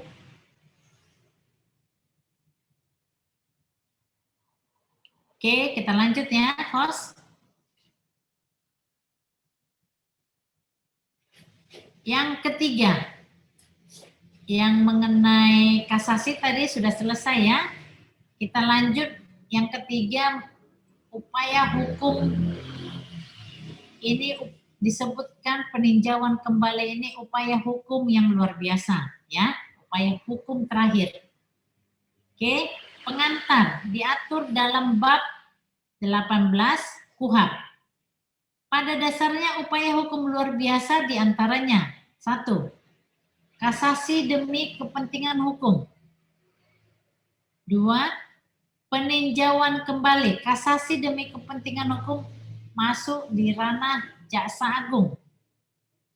Prosedur sama dengan hal biasa. Misalnya dalam hal ini terdakwa dan JPU tidak mengajukan kasasi terhadap putusan tingkat pertama. Ya. Dan putusan tingkat pertama telah berkekuatan hukum tetap. Tetapi dalam putusan tingkat pertama tersebut terdapat kepentingan hukum yang terlanggar atau terdapat kekeliruan. Maka oleh karena itu jaksa dapat mengajukan permohonan kasasi ke Mahkamah Agung demi kepentingan hukum. Ini ranahnya jaksa ya. PK sama dengan upaya hukum luar biasa. Sedangkan banding dan kasasi upaya hukum biasa. Jadi kalau ada orang sampai peninjauan kembali itu sangat luar biasa. Orang selalu menyebutkan upaya hukum luar biasa karena itu upaya hukum terakhir ya. Peninjauan kembali ditujukan terhadap semua putusan pengadilan yang telah berkekuatan hukum tetap. Ingat ya, peninjauan kembali ditujukan terhadap semua putusan pengadilan yang telah berkekuatan hukum tetap. Bisa dilakukan peninjauan kembali. Nah, peninjauan kembali ini misalnya juga untuk menunda eksekusi. Ini bisa ya. Jadi sering dipakai orang untuk menunda eksekusi, ini peninjauan kembali. Jadi ya disebut upaya hukum luar biasa.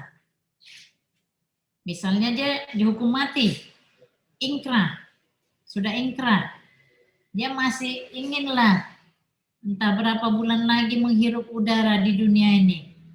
Dia lakukan peninjauan kembali. Itu sangat diperbolehkan ya. Oke, kita lanjut. PK hanya ditujukan dan diajukan dalam hal tertentu. Tidak dapat diajukan terhadap semua putusan pengadilan yang berkekuatan hukum tetap. Harus terdapat keadaan-keadaan tertentu sebagai syarat. PK hanya ditujukan kepada Mahkamah Agung sebagai instansi pertama dan terakhir dalam memutus perkara tersebut. Jadi, keputusan terakhir itu berada di tangan Mahkamah Agung. Ya, asal mulanya dari pengadilan negeri dan berakhir semuanya itu di Mahkamah Agung. Jadi majelisnya juga majelis Hakim Agung. Oke. Lanjut.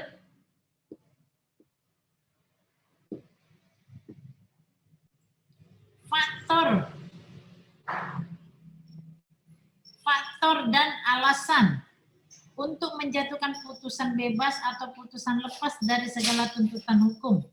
Atau B. Keadaan baru itu jika ditemukan dan diketahui pada saat persidangan berlangsung dapat menjadi alasan dan faktor untuk menjatuhkan putusan yang menyatakan tuntutan jaksa penuntut umum tidak dapat diterima. Atau C. Keadaan baru itu dapat dijadikan alasan atau faktor untuk menjatuhkan putusan dengan menerapkan ketentuan pidana yang lebih ringan. Jadi ada beberapa ya faktornya ya. 2. Apabila dalam berbagai putusan terdapat saling bertentangan. Jadi ini di Mahkamah Agung diperiksa ulang lagi berkas perkara tersebut. Apabila dalam berbagai putusan terdapat saling bertentangan. Yang ketiga, apabila terhadap kekhilafan atau kekeliruan yang nyata dalam putusan, misalnya tidak boleh menjatuhkan pidana, hanya berdasarkan petunjuk belaka. Bila terjadi, dapat dimohonkan peninjauan kembali. Oke, ada yang mau bertanya? Kalau tidak ada yang bertanya, kita lanjut ke tata cara mengajukan peninjauan kembali. Ini tata caranya ya. Bu, mau nanya Bu? Iya. Apa? Soal PK ini Bu. Iya. Ada setahu saya ya, saya lupa peraturannya. Ada yang bilang PK hanya bisa sekali, ada yang PK bisa berkali-kali. Walaupun pada akhirnya PK itu sebenarnya sekali. Itu bagaimana Bu? Iya, itu ada juga itu tahun 2018 itu pernah terjadi itu PK berulang kali. Ya, itu sangat dikritik sampai demo besar-besaran itu Stanley. Karena tidak ada di aturannya di undang-undang. Ya, karena di aturan undang-undang itu PK itu hanya 1 kali. Namun tahun 2018 ada perkara apa itu, saya lupa perkara apa namanya itu ya, itu demo itu berkali-kali PK. Nah, itu sangat aneh, sangat dipaksakan. Ya, itu tidak diperbolehkan. Jadi ya memang PK itu ya sekali aja. Ya, Stanley? Oke, Bu. Oke. Oke, kita lanjut tata cara mengajukan PK ya.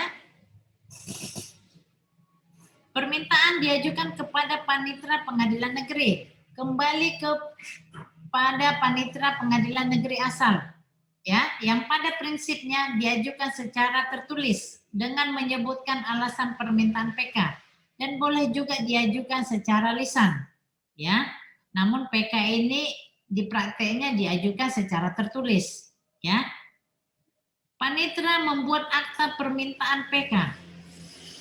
Ada aktenya nanti, pemohon dan panitera tanda tangan akte permintaan PK tersebut, ya, sama dengan tata cara di pengadilan tinggi maupun di tingkat kasasi.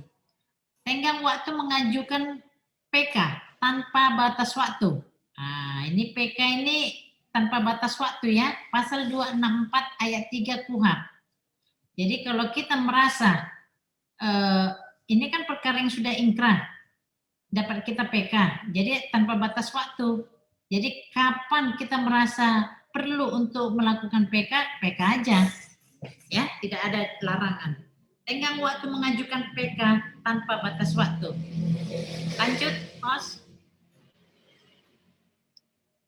Sebelum Pengadilan Negeri mengajukan permintaan PK ke Mahkamah Agung, PN berdasarkan pasal 265 KUHP menggelar sidang memeriksa permintaan PK tersebut, ya. Menggelar, ya, PK tersebut setelah KPN. Nah, ini diproses dulu, ya, sebelum PK itu diajukan, diproses dulu di tingkat Pengadilan Negeri. Setelah KPN menunjuk hakim yang akan memeriksa, pemeriksaan difokuskan kepada hal keadaan baru yang dijadikan sebagai alasan permintaan PK, tidak yang lain. Ini hal yang baru ini biasanya kalau bahasa hukumnya ada nopung baru. Nopum, ya, ada misalnya masukan baru atau bukti-bukti yang baru, atau juga tertulis maupun saksi-saksi, itu bisa disebutkan keadaan baru, penemuan baru yang belum pernah diajukan di tingkat pertama, tingkat kedua maupun di tingkat kasasi, keadaan baru disebut itu nopum, ya, nopum yang dijadikan sebagai alasan permintaan PK. Oke, sifat pemeriksaan persidangan resmi dan terbuka untuk umum. Pasal 265 ayat 2 dan dihadiri oleh pemohon, JPU, dan keduanya dapat menyampaikan pendapat. Ya, ini dapat dihadiri oleh pemohon, JPU, dan keduanya. Ya. Semua yang terungkap dalam persidangan tersebut dibuat berita acara pemeriksaan yang ditandatangani oleh hakim, JPU, pemohon, panitera. Ya, ditandatangani hakim, JPU, pemohon, panitera. Hakim yang memeriksa membuat berita acara pendapat terhadap yang diperiksa tersebut berdasarkan berita acara pemeriksaan.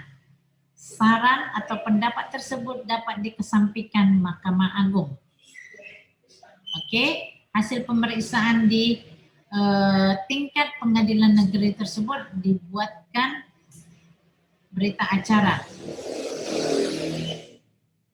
Ada yang mau bertanya dalam hal ini?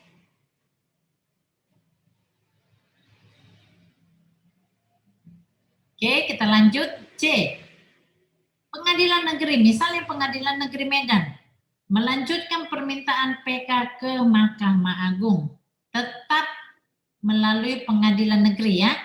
Sesuai pasal 265 ayat 4 KUHP, pengadilan negeri mengirimkan berkas perkara. Berkas perkara tersebut, ya, termasuk juga tadi ada berita acara, ya. Ya, berkas perkara yang ditandatangani oleh hakim yang memeriksa perkara tersebut. Mengirimkan berkas perkara ke Mahkamah Agung dengan rincian surat permintaan PK. Ya, ini surat permintaan PK ini tadi kan disebutkan bisa juga lisan. Namun dalam prakteknya mana pernah ada orang PK lisan, ya. Itu teori. Namun dalam prakteknya, nah ini disebutkan dia. Berkas yang dikirim ke Mahkamah Agung. A. Surat permintaan PK. B. Berkas perkara semua selengkapnya.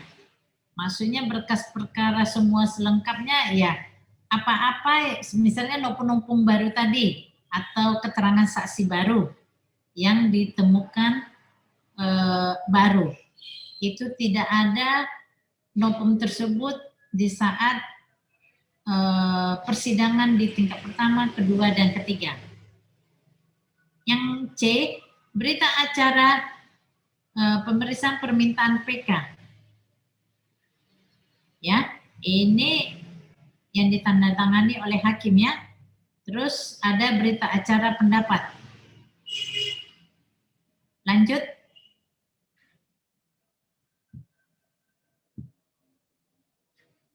D. Putusan PK. Mahkamah Agung dalam memeriksa dan mengadili permintaan PK akan menghasilkan 3 alternatif putusan, yakni, nah ini ya, 3 ya. A. Mahkamah Agung dapat menjatuhkan putusan yang menyatakan permintaan PK tidak dapat diterima. Tidak dapat diterima ya. Hal itu terjadi misalnya karena PK diajukan oleh yang tidak berhak atau melanggar pasal 263 ayat 1 KUHP, tidak memenuhi ketentuan pasal 266 ayat 1, atau dengan kata lain tidak memenuhi syarat formal mengajukan PK. Ya, misalnya di yang bersidang itu di tingkat pertama, kedua, dan 3, misalnya si Dodi, ya, terhadap case tersebut diajukan PK oleh Rudi, misalnya itu, ya, misalnya. Jadi, atau dengan kata lain tidak memenuhi syarat formal pengajuan PK. Yang B, Mahkamah Agung dapat menjatuhkan putusan menolak permintaan PK. Menolak ya. Dalam konteks ini persyaratan formal PK terpenuhi. Namun setelah dilakukan pemeriksaan keadaan baru itu maksudnya nopum ya, bukti atau saksi baru yang didalilkan pemohon itu ternyata tidak benar, tidak sinkron. Jadi perkara itu bisa ditolak oleh majelis Mahkamah Agung dalam tingkat PK. C. Mahkamah Agung dalam perkara permohonan PK dapat menjatuhkan putusan yang membenarkan alasan pemohon. Ya, bila hal itu terjadi, terdapat alternatif isi putusan Mahkamah Agung diantaranya. Putusan bebas, berarti nopung menyelamatkan terpidana. Ya, nopung itu bukti tertulis maupun saksi-saksi yang dihadirkan, saksi-saksi atau bukti-bukti baru ya, itu artinya nopung. Putusan lepas dari segala tuntutan hukum, berarti nopung menyelamatkan juga terpidana ya, nopung. Artinya peristiwa ada tetapi bukan pidana. Bisa aja jadi ke perdata. Biasanya ini mungkin ya perkara pinjam meminjam uang atau perkara masalah arisan online atau masalah MLM ya, itu bisa diarahkan ke perkara perdata. Putusan tidak menerima tuntutan JPU. Ya, seperti perkara sudah pernah diadili sebelumnya. Terpidana sudah meninggal sebelum putusan, tetap saja diadili dan diputus. Hukum atau surat kematian misalnya digunakan sebagai alasan peninjauan kembali. Putusan dengan menerapkan ketentuan pidana yang lebih ringan. Ya, itu jenis-jenis putusan yang di dalam putusan perkara peninjauan kembali. Oke, dalam hal ini ada yang mau bertanya? Izin Bu. Ya, Sofyan. Ini Sofyan. Ya Bu. Di mana ini Pak Sofyan? Ini lagi di depan rumah Bu. Wih, di mana ini depan rumah ini kayak? Di Tanjung Brawa Bu. Oh, seperti wisata tuh, lihat Sofyan. Nah, jadi belakangan ini kan ada perubahan paradigma, Bu, di Mahkamah Agung terkait putusan Mahkamah Agung, Bu, dalam hal kaitannya PK. Di situ di bawah menyebutkan selain yang Ibu sebutkan tadi, putusan di PK itu ternyata belakangan ini melihat adanya disparitas hukuman terhadap para terdakwa atau narapidana. Misalkan contohnya itu dalam kasus yang sama, dalam berkas yang berbeda, putusan berbeda. Jadi aktor utama ternyata lebih ringan daripada aktor yang bukan utama, misalkan seperti. Jadi belakangan Mahkamah Agung melihat dari sisi itu. Nah, menurut Ibu seperti apa, Bu, dalam kaitannya dinamika hukum belakangan ini? Terima kasih, Bu. Nah, dinamika hukum belakangan ini ya, menurut saya ya sebenarnya aktor utama yang lebih berat. Ya, Sofyan, aktor utama yang lebih berat kan dia pelaku utama. Iya, tapi belakangan kan ternyata aktor utama itu tidak yang paling berat, tapi yang bukan aktor utama yang berat, makanya kemudian banyak yang melakukan PK. Jadi mereka menganggap bahwa harusnya yang itu dong yang banyak hukumannya, masuk gua kan gitu, kira-kira gitu.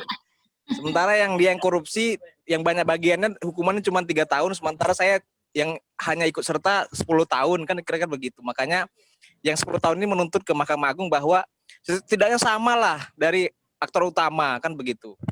Makanya mereka mengajukan peninjauan kembali. Nah, itu dia, Bu. Jadi kalau dia mengajukan peninjauan kembali, dia harus menemukan nopung-nopung baru. Ya. Nopung baru. Jadi kalau dia tidak ada nopung baru, ya putusannya begitu juga. Sama aja dengan putusan Mahkamah Agung yang kasasi tersebut. Jadi kalau kita mengajukan PK, ya berusahalah untuk mencari nopung baru. Ya. Memang dalam kaitan ini memang kasus-kasus korupsi, Bu, yang banyak melakukan peninjauan kembali ini. Iya. Yang misalnya kepalanya ya kadang tidak terseret ya. Yang bekerja di bawah-bawah yang ini. Apalagi yang banyak persoalan tersebut ya.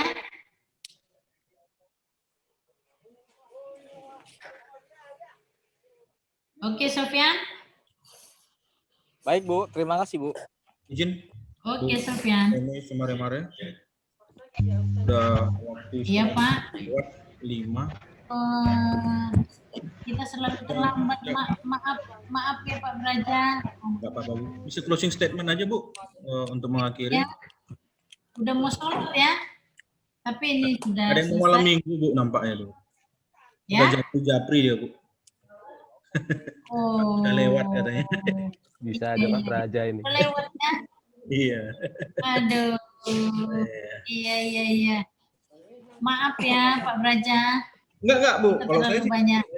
Ada tadi yang apa? Udah jam 6:30 lewat katanya. Makanya saya kembalikan ke Ibu. Kalau memang mau dituntaskan dan kawan-kawan sepakat ya kembali ke kawan-kawan kan begitu. Sudah selesai kok Pak Braja. Ini sudah putusan PK. Oke. Terima kasih Pak Braja. Buat kawan-kawan semua mengenai putusan PK ini sudah dapat dimengerti ya? Dapat, Bu, dapat. Oke. Dapat, Bu, dapat. Dapat ya. Jadi pesan saya nanti kita kan akan ujian bulan 4. Bulan depan, bulan 2 tanggal 8 itu sudah mendaftar untuk ikut ujian ya.